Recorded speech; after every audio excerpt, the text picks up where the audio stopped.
Estimados y estimadas, muy buenas tardes. La siguiente clase que vamos a estudiar corresponde a la farmacología de la insuficiencia cardíaca, una enfermedad bastante compleja, es una enfermedad neurohormonal, una enfermedad mecánica, en la cual lamentablemente el corazón empieza a perder su funcionalidad y esto al final trae consecuencias en otros órganos, alteraciones metabólicas, neuroendocrinas, renales, hepáticas, pulmonares. Por lo tanto, es importante que ustedes conozcan los fármacos que ayudan a atenuar de alguna manera los síntomas de la insuficiencia cardíaca, pero lamentablemente es una enfermedad bastante mortal. ¿Mm? ¿Cuáles son los principales objetivos de esta clase? Ustedes, la idea es que describan o conozcan los principales grupos y fármacos utilizados en insuficiencia cardíaca. Le vamos a poner IC para que quede como sigla. Describir los mecanismos de acción de estos fármacos. ¿Sí? E identificar los principales efectos adversos y toxicidades de relevancia clínica. ¿Sí? Varios de estos fármacos son bastante efectivos para retrasar la hipertrofia del corazón, pero también tienen algunos efectos adversos que son importantes de conocer. ¿Ok? Y eso hace también que se restrinja su uso y su dosis.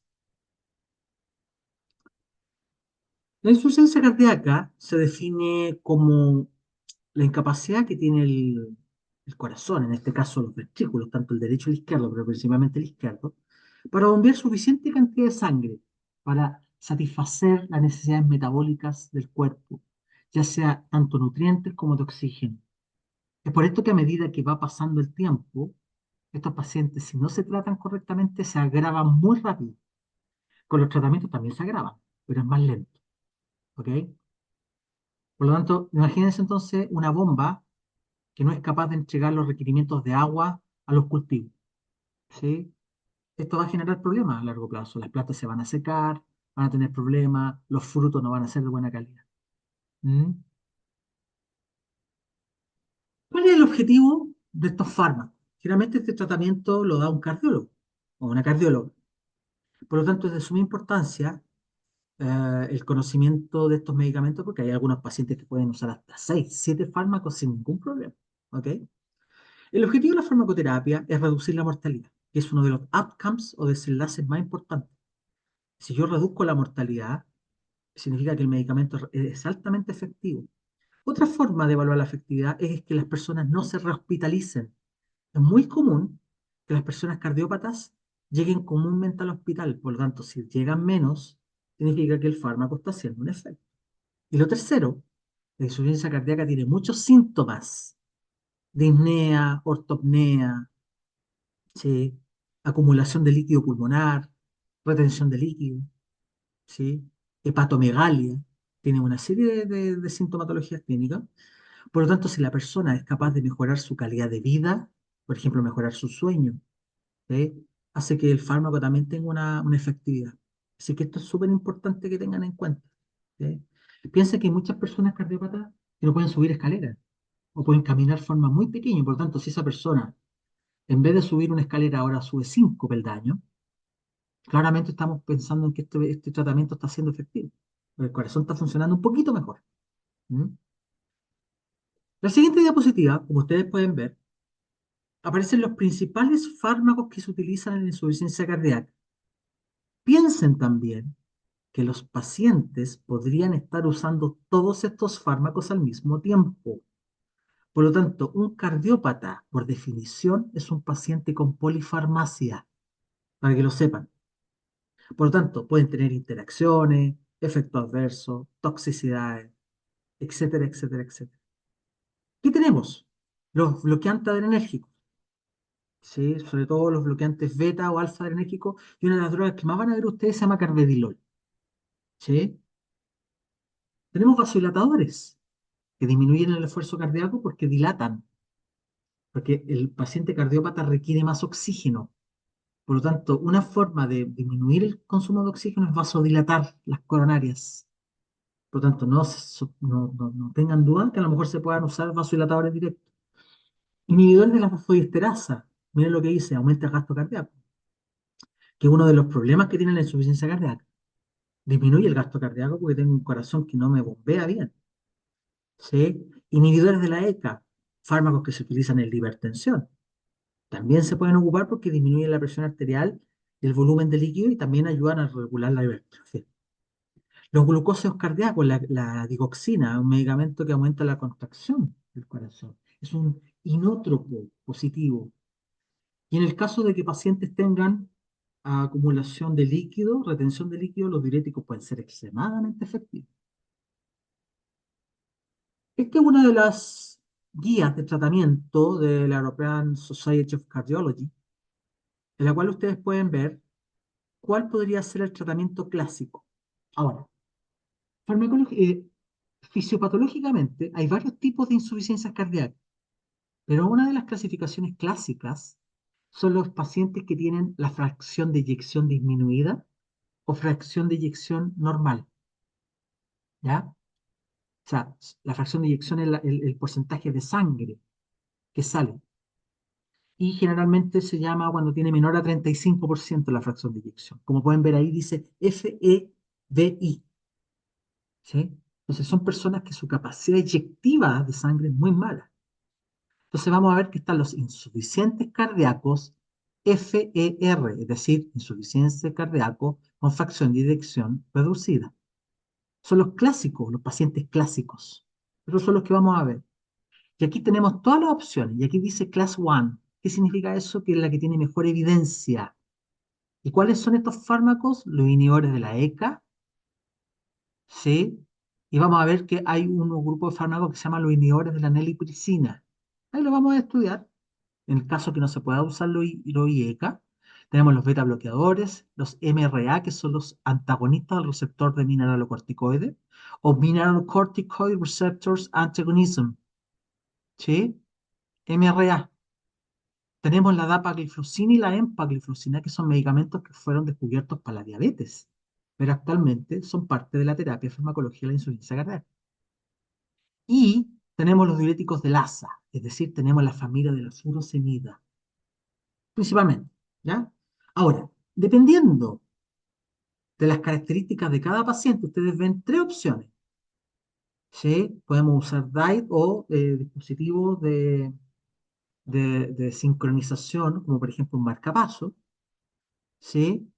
O en el caso que tenga un QRS mayor a 130, como en el caso del lado derecho, se puede usar lo que se llama la terapia de resincronización cardíaca, ¿ok? También hay cierto grado de evidencia donde yo tengo que rectificar la sincronía entre los ventrículos, ¿ya? Y eso se hace a través de tres electrodos, ¿ya? Si ustedes tienen algún tiempo y quieran buscar, busquen lo que es la TCR y pueden buscar cirugía en vivo. Y de verdad que es muy interesante cómo ocurre ese proceso de sincronía. Bueno, en el caso que persistan los síntomas, considere tratamientos con recomendación de clase. ¿Ya? Si ustedes ven una guía que me está diciendo qué hacer. ¿Qué sabemos de los fármacos de la insuficiencia cardíaca, como ustedes pueden ver en esta figura? Los inhibidores de la ECA, los INRA, que es el sacubitril o valsartán, los bloqueadores beta, los antagonistas del receptor de aldosterona, en este caso mineralocorticoide, que es la prerenona, la dapagliflozina. Ustedes se fijan, todos parten con una terapia de dosis baja, vamos subiendo la dosis. Por lo tanto, cada paciente tolera su propia dosis, ¿sí? Por lo tanto, dice titulación de la dosis en forma individual. O sea, puede ser que un paciente esté con 2,5 de enalapril, como puede haber otros que estén con 15 de enalapril. Todo va a depender de lo que toleren, ¿ok? Y se debe evaluar la eficacia y control de los síntomas.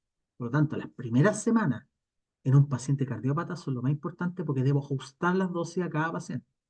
No lo olviden, eso se llama titulación de la dosis. Entonces, si ustedes se fijan, todos tienen una dosis inicial y una dosis objetivo, a donde yo debería llegar para que la terapia sea más efectiva. ¿Ya? Tengan en cuenta. Sigamos con la evidencia, con las guías clínicas. Los pacientes con insuficiencia cardíaca, fracción de eyección reducida, ¿se les recomienda un IECA? Sí. ¿Se recomienda un bloqueador beta? Sí. ¿Se recomienda un antagonista al receptor de mineralocorticoides? Sí. ¿Se recomienda dapagliflozina o empagliflozina? Sí. Por lo tanto, lo que les quiero tratar de transmitir, que los beta bloqueadores, los antagonistas del receptor de aldosterona y los inhibidores del transportador de sodio glucosa, como la dapagliflozina, son la piedra angular del tratamiento. Entonces, no se extrañen que el paciente al menos tenga cuatro fármacos. ¿Ok? Y miren el último punto, dice, los pacientes con facción de adicción reducida, el sacubitrilo/valsartán está recomendado como sustituto de los IECA, cuando los IECA no funcionan.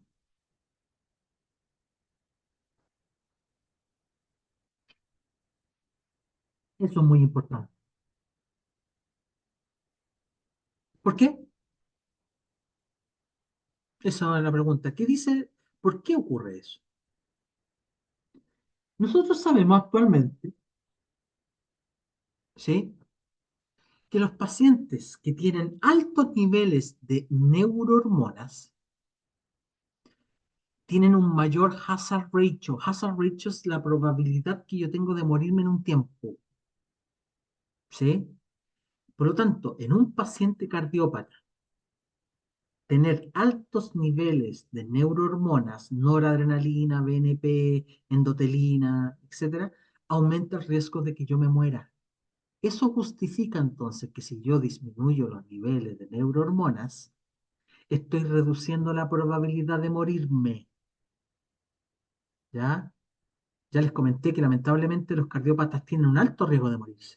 Pero si yo reduzco las neurohormonas, reduzco la noradrenalina, reduzco la aldosterona, reduzco la angiotensina, tengo menos probabilidades de morir. Y por eso que es tan importante entonces estos tratamientos. Ahí está la justificación epidemiológica de por la cual las neurohormonas se deben controlar.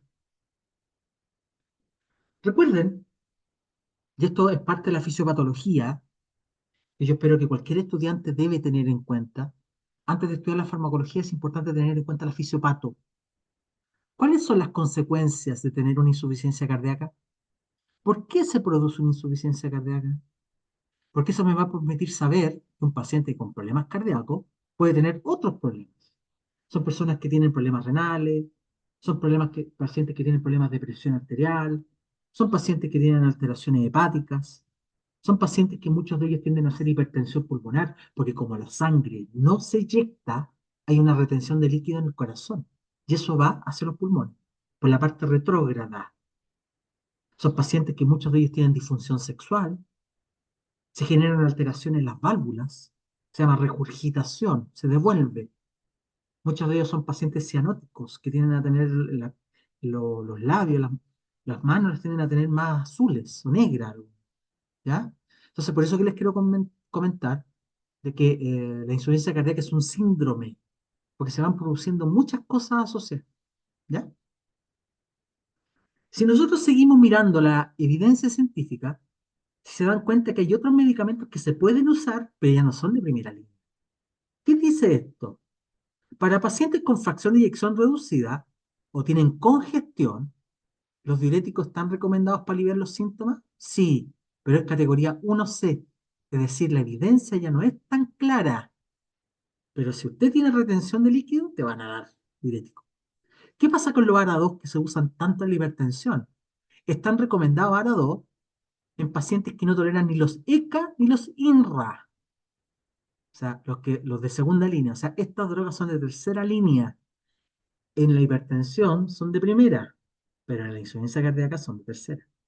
Y hay otros bloqueadores que son de canales, ¿sí? Y que se usan, fíjense que la evidencia ya es 2A, B o C.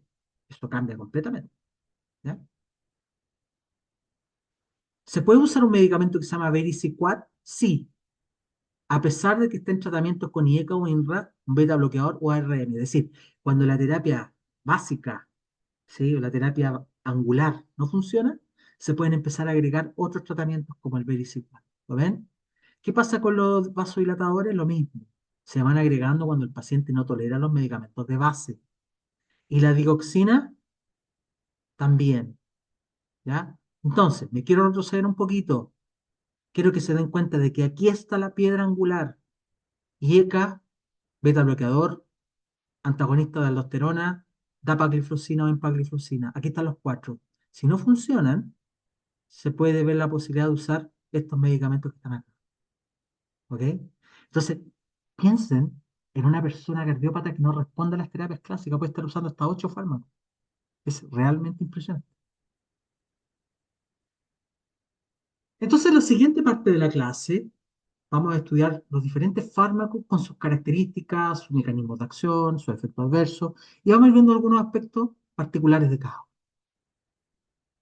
Esta imagen, como ustedes pueden ver acá, corresponde a los diferentes lugares donde pueden actuar en la fisiopatología de la insuficiencia cardíaca. Tenemos al lado derecho los beta bloqueadores, los antagonistas del receptor de angiotensina, los inhibidores de la ECA. Fíjense, actúan en la activación de las neurohormonas. Recuerden que un cardiópata, al tener menor fracción de eyección, su gasto cardíaco baja. Y una forma de responder ese bajo gasto cardíaco es aumentando las neurohormonas, el sistema renina, angiotensina, aldosterona. Y eso a largo plazo destruye el corazón y lo hipertrofia, y lo hace fibrótico. Por lo tanto, tenemos que disminuir las neurohormonas. ¿Ok? Tenemos los fármacos que actúan en la aldosterona, la eplerenona, la espironolactona, los diuréticos, que regulan el edema. Tenemos la hidralazina arriba, la nitroglicerina, que ayudan al llenado ventricular o llegan al consumo de oxígeno. Y tenemos la digoxina, los agonistas beta. ¿Sí? Entonces quiero que se den cuenta de que tenemos varios fármacos que podrían actuar en diferentes etapas de la insuficiencia cardíaca. Tenemos otra figura que dice lo mismo, ¿lo ven? Heart failure, cardiac output, disminuye. Entonces ahí tenemos los agentes que mejoran el gasto cardíaco, los inótropos. Tenemos los beta, los antagonistas beta, que regulan la renina. Tenemos los inhibidores de renina, los inhibidores de la ECA, la espironolactona, que actúa en la aldosterona en la retención de líquido. Tenemos los diuréticos, ¿ya? O sea, tenemos varios fármacos que van a participar en el control del corazón. Les presento los fármacos para la insuficiencia cardíaca, los fármacos que actúan en el RAS, en el sistema renina-angiotensina. Tenemos los medicamentos que actúan como beta bloqueadores. Tenemos los ANRI o los INRA, ¿sí? Que actúan en los péptidos natriuréticos. Tenemos los diuréticos y tenemos la digoxina. Y otro fármaco que se llama ibardadina, pero lo vamos a ver. ¿Qué sabemos nosotros ahora? Nosotros sabemos que tenemos un paradigma. ¿Y este paradigma qué característica tiene? Si ustedes se dan cuenta, desde el año 1980, el paradigma era el vasodilatador y los inhibidores de la ECA. En el 90 pasamos a los beta bloqueadores y a los mineralocorticoides, a los receptores de mineralocorticoides, y abajo están los estudios clínicos que avalan su uso. Después aparecieron los dispositivos, la terapia de resincronización cardíaca, Cardiac Resynchronization Therapy, ¿sí? En el 2010 aparecieron los sacubitril, apareció un medicamento que se llama sacubitril valsartán, que ahí se los voy a explicar. Y en el último tiempo tenemos los medicamentos que son los CGLT2I, que son los inhibidores del transportador de glucosa renal, los estimuladores de la guanilato ciclasa. O sea, son fármacos específicamente que actúan a nivel cardíaco y otros a nivel renal. Por tanto, si se dan cuenta, tenemos un cambio de paradigma, que es bien interesante. Veamos un poquito de los antagonistas del receptor de aldosterona, los famosos ARM que aparecían en las diapositivas iniciales. El más conocido se llama espironolactona. El, el más nuevo, pero no es tan nuevo, tiene como 20 años, se llama eplerenona, que es un derivado, es una modificación química de la espironolactona. ¿Ya? ¿Qué hacen estos fármacos, chiquillos y chiquillos? Son antagonistas del receptor de aldosterona, inhiben por su unión competitiva el receptor de mineralocorticoides. Recuerden que el receptor de mineralocorticoides se activa por aldosterona. Y eso, una de las funciones que hace es que yo retenga líquido. Y ustedes ya se pueden imaginar que la insuficiencia cardíaca es horrible retener líquido, porque me empiezo a congestionar. ¿Ok? Funcionan en presencia de mineralocorticoides endógenos, se administran por vía oral, se metabolizan en el hígado y tienen un efecto lento. Recuerden que son receptores intracelulares, son derivados de la aldosterona. Otro dato que quiero que ustedes conozcan, chiquillos y chiquillos, que estos fármacos, sobre todo la espironolactona, ustedes la van a ver en los pacientes que tienen ascitis, que tienen mucha retención de líquido, ¿ya? La espironolactona es un medicamento muy antiguo y muy utilizado en los pacientes, sobre todo con alcohol, con alcohólicos que tienen daño hepático, ¿ya? Si ustedes se fijan, acá también hay una diferencia entre cada una de ellas. Antagonismo no selectivo y este selectivo. Biodisponibilidad de la espironolactona es mejor, ¿sí? La pirlenona tiene menos de una proteína, ¿sí? La espironolactona hepático renal y el otro hepático. Uno produce metabolitos activos y el otro no. ¿Sí? La vida media es mucho mayor de la prerenona. ¿Se dan cuenta que cada una tiene sus cosas buenas y cosas malas? O sea, uno no puede decir que uno es mejor que el otro, porque dependiendo de las características. Si ustedes se fijan, los efectos adversos, como son fármacos que bloquean la aldosterona, producen problemas de potasio, suben el potasio. Y el otro gran problema que tiene la espironolactona, chiquillos, es que produce ginecomastia, ¿ok? O sea que aumenta la glándula mamaria en la persona, mientras que la eprenona no lo hace, ¿ok? Si ustedes miran el tratamiento, el precio, el valor en dólar diario es mucho más bajo que un tratamiento de eprenona diario. Estamos viendo $3. O sea, si estamos hablando de $3 en el mes, estamos hablando de $90. O sea, estamos hablando 100 lucas más o menos, 100.000 pesos en dinero chileno. Y la espironolactona, su valor es menos de 10.000 pesos. Entonces, el tratamiento es completamente distinto de uno del otro. ¿Mm? No hay ni cosa buena ni mala, cada uno aporta. Ahora, si tengo un paciente que me hace una ginecomastia severa o me hace una disfunción eréctil severa y siendo joven, por supuesto que ahí podríamos pasarle prerenona porque vamos a evitar ese tema. ¿Mm? Este medicamento, que se llama sacubitril valsartán, estimadas y estimados, es un medicamento en el cual yo junto un ARA2 y un medicamento que se llama sacubitril. Ahora les voy a explicar. Yo les comenté al principio de la clase que uno de los grandes problemas que tiene la insuficiencia cardíaca es que hay una activación de las neurohormonas para mantener el gasto cardíaco que se disminuye, pero eso a largo plazo trae daño. Esas neurohormonas son malas para el cuerpo y se produce una activación del sistema renina-angiotensina, como ustedes ven al lado izquierdo, dice SRAA, sistema renina-angiotensina-aldosterona. Miren, reabsorción de sodio, promitogénesis, activación del sistema nervioso simpático, procrecimiento, vasoconstricción. Es decir, está todo hecho para que la insuficiencia cardíaca esté dada por las neurohormonas. Pero si ustedes miran al lado izquierdo, hay unos péptidos que se llaman péptidos natriuréticos. Y como dice la definición arriba, son la imagen espejo. Si yo pongo mi mano en un espejo, voy a tener el efecto contrario. Entonces, ¿qué es lo que hacen los peptidonatriuréticos como el PNA, peptidonatriurético tipo A, el tipo B y el tipo C? Miren, natriuresis, libero sodio, inhibición del sistema de renina-angiotensina, menos crecimiento, vasodilatación, inhibición del sistema nervioso simpático. Por lo tanto, ¿qué es lo que debería hacer yo si quiero tratar la insuficiencia cardíaca? Debería activar a los péptidos natriuréticos. Los péptidos natriuréticos son positivos. El sistema renina-angiotensina lo tengo que bloquear. Entonces, ¿qué es lo que hace el sacubitril, chiquillas y chiquillos? Si ustedes ven, ANP, BNP, CNP, sustancia P, adrenomedulina, otros, son sustancias que se degradan. Yo les comenté que la ANP, el BNP y el CNP son sustancias positivas, ¿ok? Sin embargo, tienen un problema. Se degradan por esta enzima que se llama neprilicina. Entonces, miren lo que dice a la izquierda, inactive fragments. Entonces, una de las razones por la cual hay menos péptidos natriuréticos dando vuelta en el cuerpo es porque se sobreexpresa la neprilicina, discúlpenme, ¿ok? ¿Y eso qué trae como consecuencia? Que estos péptidos se pierden y no logran hacer su efecto. Entonces, ¿qué es lo que hace el sacubitril? ¿De acuerdo a esta figura? Disminuye la inactivación de los fragmentos. Al inhibir a la neprilicina, los fragmentos no se degradan y se mantienen por más tiempo. Por lo tanto, mantenemos un equilibrio entre los natriuréticos y el sistema renina-angiotensina.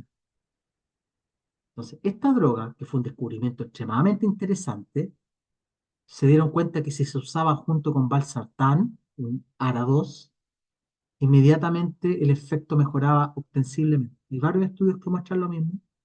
Por lo tanto, ustedes se van a encontrar como fármaco de segunda línea, sacubitril valsartán, Es decir, es un medicamento que bloquea la angiotensina y a la vez hace que los péptidos natriuréticos no se degraden. Aquí hay otra figura, como ustedes pueden ver, ¿sí?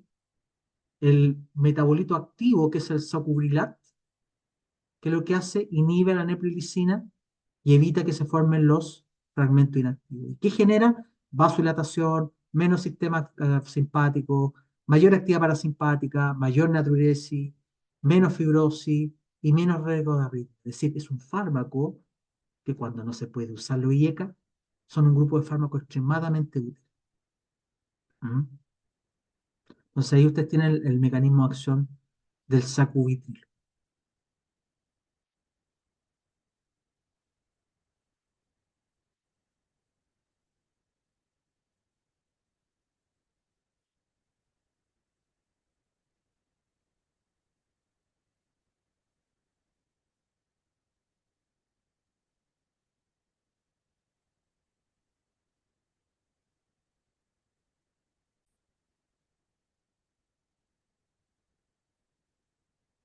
Dentro de los efectos adversos que tiene este grupo de fármacos que es el sacubitril con el valsartán, se ha reportado hipotensión, hiperpotasemia, recuerden que es lo mismo que hipercalemia, insuficiencia renal y la presencia de angioedema, ¿ok?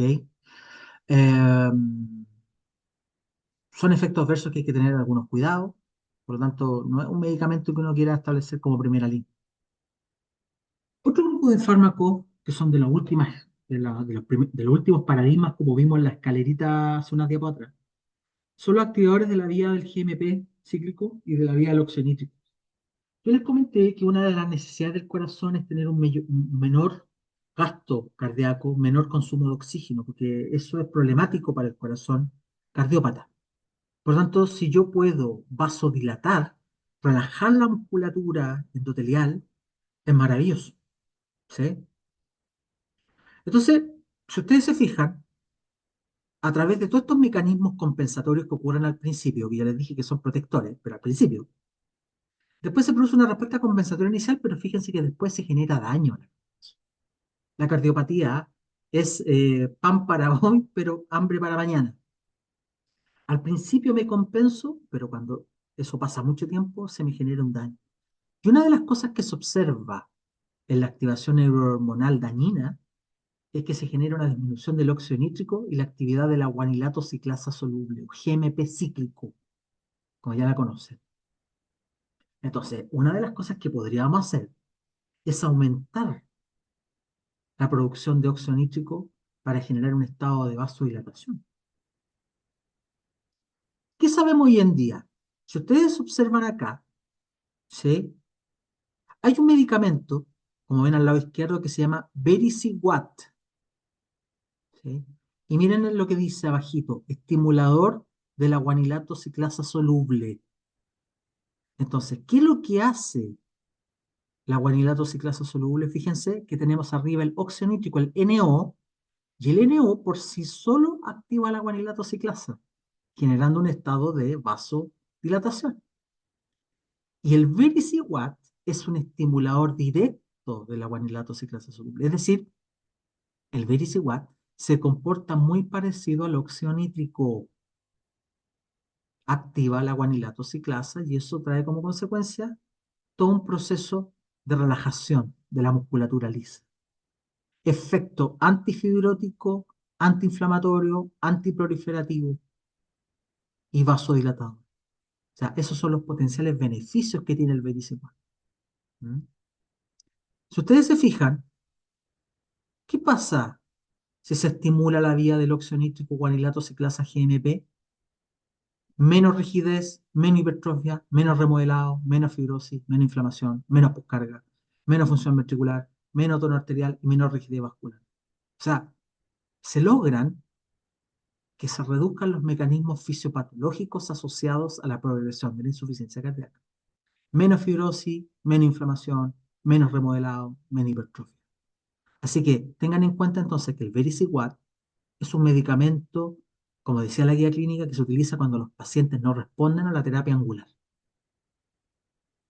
Miren los efectos adversos que tiene el Vericiguat. Hipotensión, porque es un vasodilatador, síncope, te puedes desmayar, anemia y aumento de la frecuencia cardíaca. O sea, puede haber una respuesta refleja a esta vasodilatación.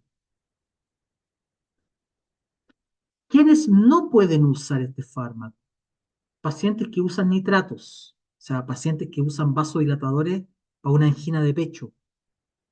Yo tuve la oportunidad de conocer a un paciente que estaba usando nitroglicerina, porque esa persona sufría crisis de angina, y cuando tuvo insuficiencia cardíaca, el primer medicamento que le eliminaron de su terapia, que no podía usar, era el vericiguat, porque no puede usar, porque está usando nitroglicerina. Y los otros son los medicamentos vasodilatadores que sirven para la disfunción eréctil. Es decir, un paciente que está siendo tratado para una disfunción eréctil, el sildenafil, el tadalafil, el avanafil y todas estas cuestiones que terminan en fil, ¿sí? Son medicamentos que no pueden usarse junto con vericiguat. ¿Por qué? Porque ambos son vasodilatadores. Por lo tanto, te bajaría mucho la presión. ¿Mm? El otro grupo, que ya está considerado dentro de la piedra angular del tratamiento de la insuficiencia cardíaca, son los inhibidores del transportador de glucosa tipo 2, la EMPA y la canagliflozina. Son medicamentos que se usan para la diabetes, pero hoy en día también se ocupan para los pacientes con infarto agudo miocardio. ¿Qué es lo que se demostró?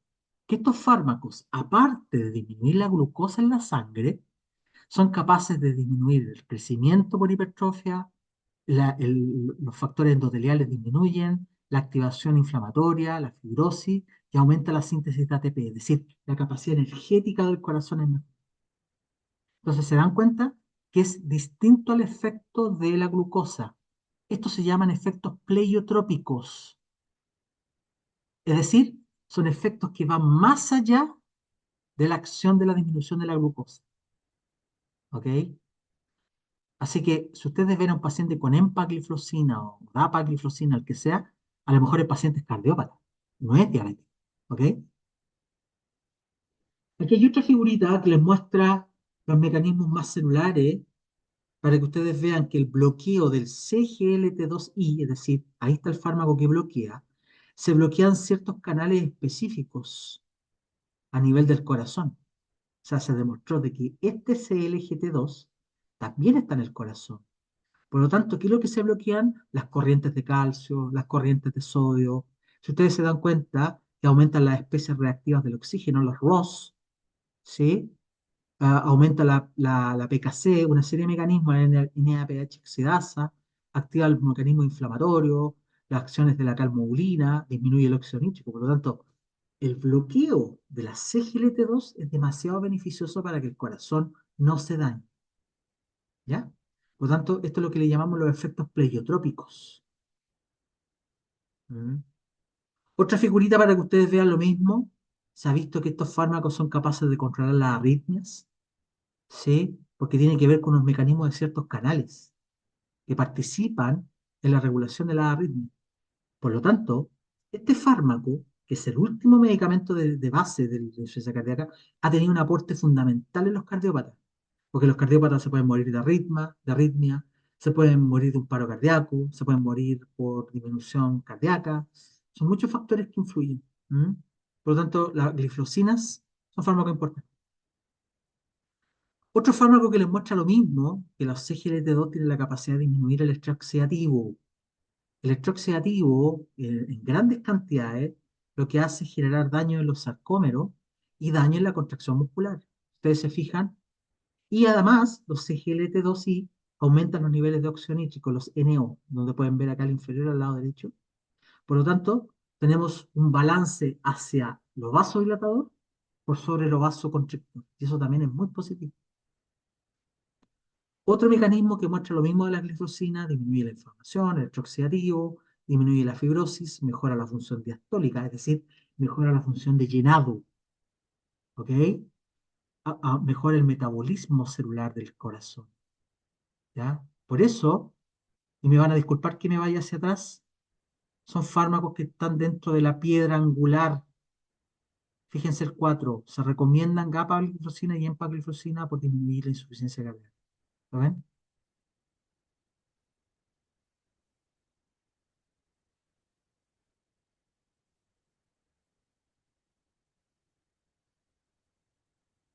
Entonces, lo que les quiero mostrar en esta figura son los diferentes ensayos clínicos que se han hecho en pacientes con insuficiencia cardíaca que muestran la evidencia científica, epidemiológica y clínica en la cual los SGLT2I, los inhibidores de este transportador, tienen un efecto beneficioso en la insuficiencia cardíaca.